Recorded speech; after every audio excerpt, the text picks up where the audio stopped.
Merci beaucoup, hein. Nous avons le temps pour une ou deux questions avec une réponse rapide. Eh bien, formidable, vous avez été parfaitement clair, il n'y a pas de questions. Et on appelle docteur Marion Mourgue ou Mourguès, comment on dit, de Montpellier? Mourgue. Parcours de soins, accès à l'expertise, intelligence artificielle dans le traitement des plaies chroniques des membres inférieurs. Merci beaucoup. On dit bien Mourgue à Montpellier. Par contre, je suis ravie de la coquille sur le programme puisque je ne suis pas docteur en médecine. Euh, je suis chef de projet d'une expérimentation article 51, donc d'homoplay dont on vous a un petit peu parlé par bribes déjà, ainsi qu'à Occitanie. Je vous remercie pour l'invitation. Je suis honorée de vous faire une présentation ici. On a parlé clinique, on a parlé play. Moi, je vais vous parler plutôt organisation parce qu'il y a ce qu'on sait sur l'expertise du patient, mais comment ce patient va avoir accès à l'expertise. Aujourd'hui, donc je vais vous parler du projet d'Homoplay. Aujourd'hui, on a des patients porteurs de plaies à domicile ou en EHPAD qui sont pris en charge par leur infirmière à domicile, le médecin traitant de façon aléatoire qui va plus trop au domicile, ne connaît pas forcément la prise en charge des plaies. Et ce couple médecin-infirmier se débat pour trouver des solutions pour les patients.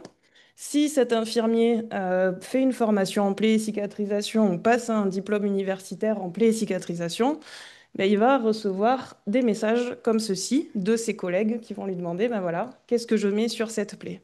Donc les présentations qu'on a vues jusqu'à maintenant nous ont bien montré que ben, ce n'était pas nécessairement le pansement qui allait y amener quelque chose.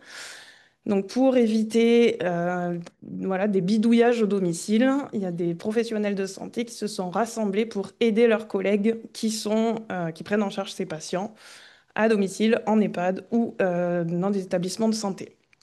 Donc, très concrètement, c'est une centrale d'appel, comme vous appelleriez pour un service. On est centralisé à Montpellier, c'est l'équipe du docteur Théo. Le professionnel va tomber sur un secrétariat médical qui va prendre des informations qui sont très administratives, mais dès ce premier appel, le professionnel, qu'il soit médecin ou infirmier, va avoir un infirmier qui a un diplôme universitaire en plaie et cicatrisation et qui va être aussi formé par nous pour justement reconnaître ces urgences. Ce qui fait qu'en 5 minutes, le professionnel, il sait si la prise en charge de son patient est urgente. Si elle est urgente, on va organiser le parcours de soins. On va planifier une téléconsultation pour ce patient. Le but, c'est qu'il reste le plus possible au domicile. S'il a besoin de voir un professionnel de santé parce qu'il y a une détertion, parce qu'il y a un acte chirurgical à réaliser, ça va être organisé. Mais l'idée, c'est de maintenir le plus possible ce malade au domicile. On va avoir besoin de connaître tous les soignants qui sont impliqués dans la prise en charge. On peut avoir des appels pour un problème de cicatrisation après une incision chirurgicale. On ne va pas intervenir là-dessus. On va contacter les chirurgiens. On va voir avec eux quel est le meilleur protocole à mettre en place. Est-ce qu'ils veulent revoir le patient? Est-ce qu'ils veulent qu'on s'occupe du post-op et du suivi de cette cicatrice? Aujourd'hui, on arrive même à avoir des collaborations dès la sortie d'hospitalisation où le chirurgien nous confie le suivi de la cicatrice à domicile. Et l'objectif, c'est aussi de faciliter la téléconsultation parce qu'on va récupérer le plus d'informations possible sur les antécédents, les traitements du patient pour que ça prenne le moins de temps au domicile. Donc voilà, on a des professionnels qui vont nous donner des plages de rendez-vous en téléconsultation. Alors c'est très organisationnel ce que je vous dis, mais derrière, il y a l'expertise quand même, parce que le choix du professionnel va se faire selon plusieurs critères. Il va y avoir un critère de localisation. On a une région Occitanie qui est très grande, donc on va essayer de positionner un professionnel au plus proche du domicile. On va avoir un sujet d'expertise. Une plaie, je vous montrer un ulcère entre guillemets simple, comme on discutait tout à l'heure, il ne va pas y avoir de problématique d'expert. Mais si on est sur une escarre chez un patient paraplégique qui a déjà été opéré, qui a eu plusieurs lambeaux, ben peut-être qu'on va aller chercher la surspécialité médicale ou chirurgicale qui sera pertinente à ce moment-là, et pas un infirmier qui a un diplôme universitaire en plaie et cicatrisation qui risque de faire perdre du temps dans cette prise en charge. Donc la téléconsultation, je vous le fais très rapidement, hein, c'est une application qui est disponible sur smartphone. Le professionnel se connecte et il se retrouve directement en face avec le médecin. Alors même si c'est sur un tout petit téléphone, côté patient, ce qui est intéressant, c'est qu'on se rend compte que les patients sont contents de recevoir un professionnel de santé à domicile. Donc on renoue un contact et on renoue une visite à domicile avec ce petit outil qui est le téléphone, ce qui est assez surprenant. Mais ça permet aussi de voir le milieu de vie du patient.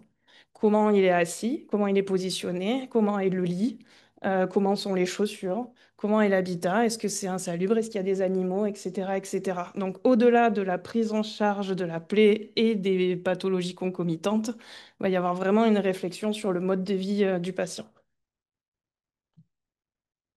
On peut aussi, alors, j'ai une vidéo, mais je ne vais pas mettre le son. Là, on peut aussi accompagner les professionnels sur des gestes techniques au domicile. Merci. Typiquement, il y avait besoin d'une détertion chez cette dame qui ne voulait pas sortir de chez elle. Son infirmier, merci. Son infirmier a dit, bah, moi, je me le sens si je suis accompagnée, si vous m'expliquez. Donc ça, c'est quelque chose qui a été organisé. On ne s'est pas lancé comme ça.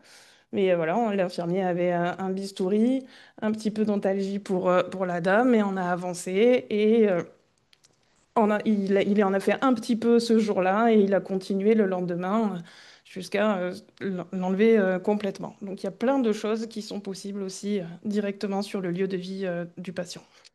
S'il n'y avait pas eu cette téléassistance-là, euh, la patiente n'aurait pas eu de soins. Elle ne souhaitait pas du tout se déplacer, donc le prochain déplacement qu'il y aurait eu, ça aurait été éventuellement une urgence. Si on arrive après la téléconsultation, ce qui a apprécié aussi dans notre organisation, c'est ce que j'ai souligné, c'est que c'est toujours une proposition. Le médecin traitant reçoit un conseil pour la prise en charge locale, globale du patient et pour son parcours de soins. Libre à lui ensuite de prescrire, de choisir le professionnel qu'il souhaite. Typiquement, on a besoin d'avoir un avis d'un chirurgien vasculaire. On ne va pas travailler avec notre réseau. On va contacter le médecin traitant en demandant avec quel professionnel vous avez l'habitude de travailler ou avec quel professionnel le patient souhaite voir.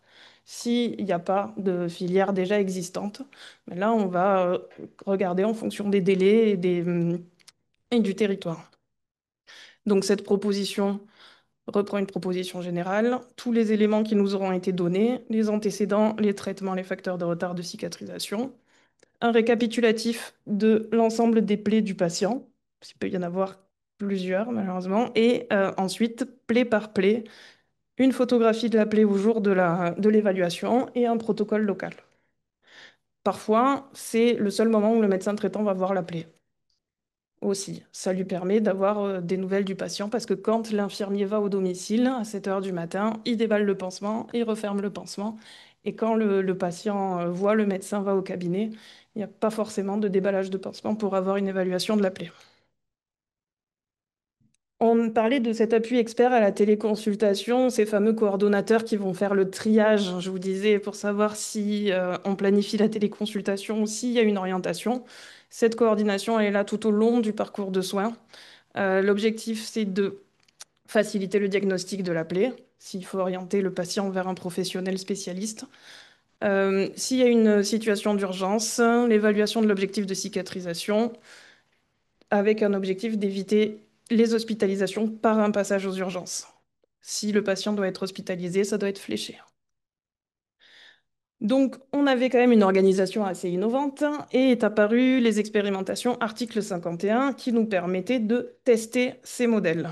J'avance un peu parce que j'ai pas beaucoup de temps.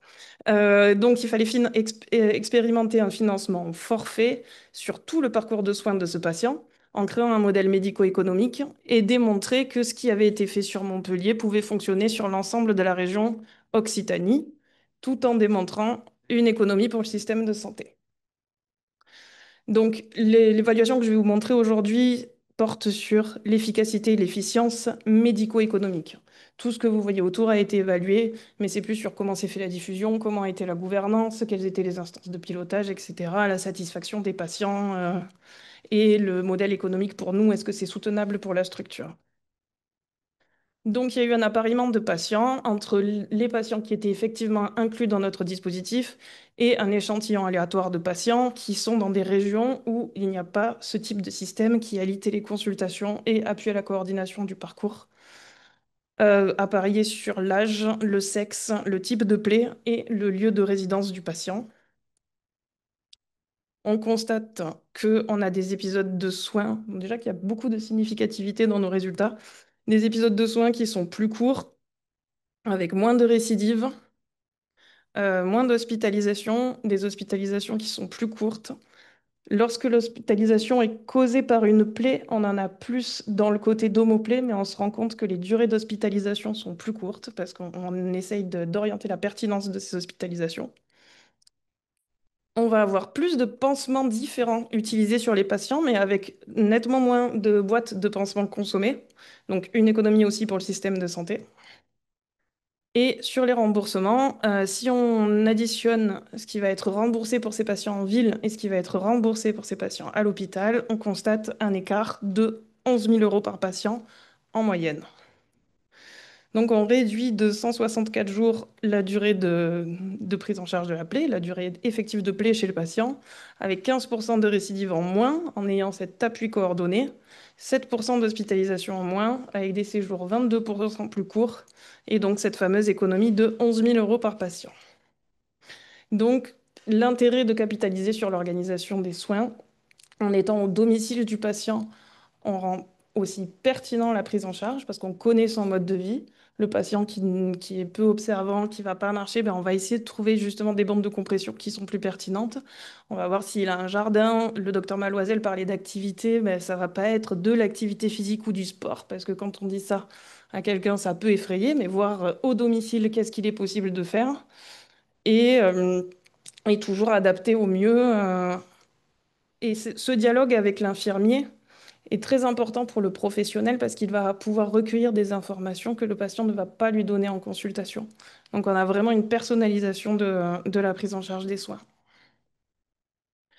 Et du coup, Domoplay, un potentiel pour l'intelligence artificielle, on a une base de données de plus de 58 000 téléconsultations, avec au minimum 2 photos de plaie par téléconsultation, des évaluations de plaie sur la couleur, les exudats, la douleur, la profondeur, un dossier patient qui comprend les antécédents, les traitements, les comorbidités et comme je vous ai dit, des éléments sur le mode de vie du patient, des dossiers qui sont classés par épisode de soins, de plaie, de l'appel à la sortie du patient. Donc on a vraiment des trajectoires de cicatrisation et des informations complètes en parallèle avec tous les examens, les biologies, les comptes rendus d'hospitalisation. Et donc tous ces éléments, qu'est-ce qu'on peut aujourd'hui en faire? On travaille avec le LIRM, donc le Laboratoire d'informatique et de recherche de Montpellier, qui est associé au CNRS. Monsieur Guillaume Picot, qui est thésard chez nous, travaille à la conception d'un algorithme qui arrive aujourd'hui à localiser une plaie sur une image, qui arrive à analyser les tissus et à les classer en pourcentage de nécrose, fibrine, bourgeonnement. Il arrive à identifier la plaie. Alors on voit, hein, les sensibilités et spécificités sont pas incroyables, mais l'idée c'est de poursuivre l'amélioration de cette identification et de délimiter la plaie sur une vignette. Qu'est-ce que ça nous apprend? Donc on envoie l'image de la plaie dans l'algorithme, ça va créer un calque, ça va sortir les pourcentages de tissu et à la fin on va avoir un calque pour chaque tissu. On a voulu améliorer la précision de cet algorithme et donc il y a des annotations manuelles qui ont été faites par 4 experts différents sur 700 images. Mais on s'est rendu compte que déjà les écarts inter-experts étaient importants. Donc, comment l'algorithme peut faire mieux que l'humain si déjà à 4 humains, on a des écarts qui sont significatifs. Donc, voilà, c'est pour ça que je rejoins ce qui a été dit sur l'intelligence artificielle. C'est un outil qu'il faut constamment questionner, mais qui peut faire gagner du temps et on essaye de voir comment le rendre pertinent dans l'étude des plaies. L'idée, c'est d'obtenir un algorithme qui nous permette de faire de la médecine prédictive et donc d'arriver à anticiper ces trajectoires de cicatrisation. On a des évaluations cliniques avec un descriptif, mais les termes médicaux sont pas forcément uniformes. On a par contre une localisation de la plaie qui est très précise sur le logiciel, des séquences d'images, mais comment les aligner? Elles n'ont pas forcément été prises sous le même angle, à la même distance du point de vue. Parfois, il y a une réglette qui mesure la taille de la plaie, parfois pas. Des jeux de flash et de lumière qui peuvent aussi être interprétés différemment. L'objectif, ça serait d'évaluer la sévérité, de prédire une durée de cicatrisation et éventuellement de prédire un parcours de soins. Pour cela, il y a un consortium qui s'est créé autour d'un projet européen qui s'appelle Wisdom. On devrait avoir la réponse dans le courant du mois d'octobre. Et ça va regrouper les sociétés savantes, donc la Société française et francophone de plaie et cicatrisation, la IUC, qui est l'équivalent italien, la Fondation Sétélier, l'École des études de santé de Genève, et ensuite des ingénieurs, donc l'École polytechnique de Turin, une université ouest-attique en Grèce, et nos collègues du LIRM à Montpellier. On a un industriel qui va porter les données, parce que la difficulté aussi, c'est ça. On a plusieurs pays européens, mais on n'a pas le droit de transférer des données d'un pays européen à un autre. Donc la collaboration se fait aussi avec Dell, qui va avoir des serveurs dans chacun des pays pour faciliter les collaborations européennes. À suivre, en espérant avoir des résultats. Souhaite d'avoir une réponse très positive et très bientôt. On l'espère. On a le temps pour une ou deux questions, courtes à réponse courte. C'est incroyable, vous étiez parfaite, il n'y a aucune question. Je vous remercie. Merci beaucoup.